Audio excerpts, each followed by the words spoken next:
Hello from the small window on your screen. This is Adam Turtletab with the Society of Corporate Compliance and Ethics. Joining me in the big window from Paris is Claire Halligon, who is EMEA Compliance and Senior Legal Counsel for NetApp. Claire, thanks for joining us, and thank you also for agreeing to do an advanced discussion group on the topic of training at the 2015 European Compliance and Ethics Institute.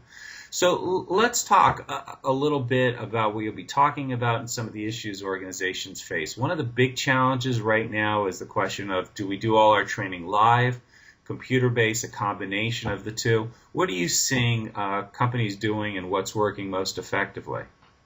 Well, I think when this is possible, live training is in general better.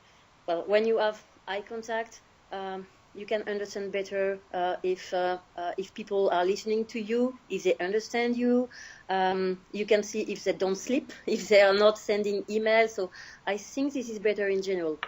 But for most companies operating worldwide, it's not possible to do live training in all countries where they operate. So I think that computer-based training can be a good alternative if this is done in a smart way. So I believe that this is really an interesting option that companies should consider, and in particular, it helps you track more easily the attendance to such training. So, and apropos of that, we talked a little before about a lot of companies are changing the way in which they're doing it, the allocation of how much is computer, how much is live. What directions are you seeing, and what are some things people should be considering as they're looking at their own training programs? Well, I think if I look at the change, I think that for most companies, the initial problem was the volume, the number of employees to be trained.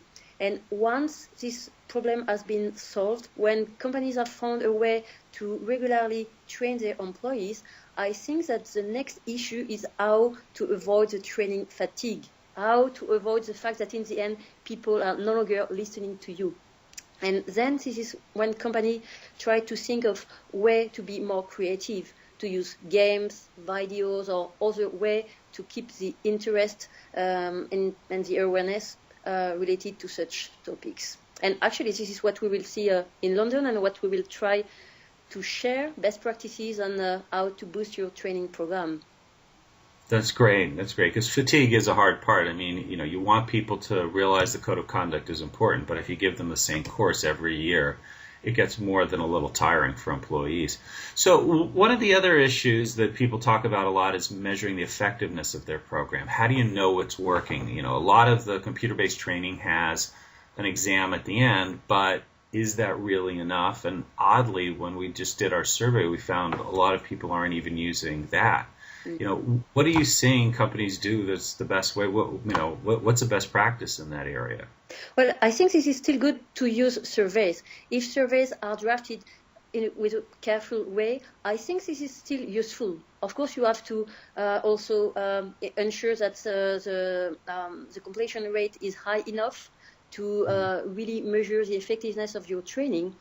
But it's true that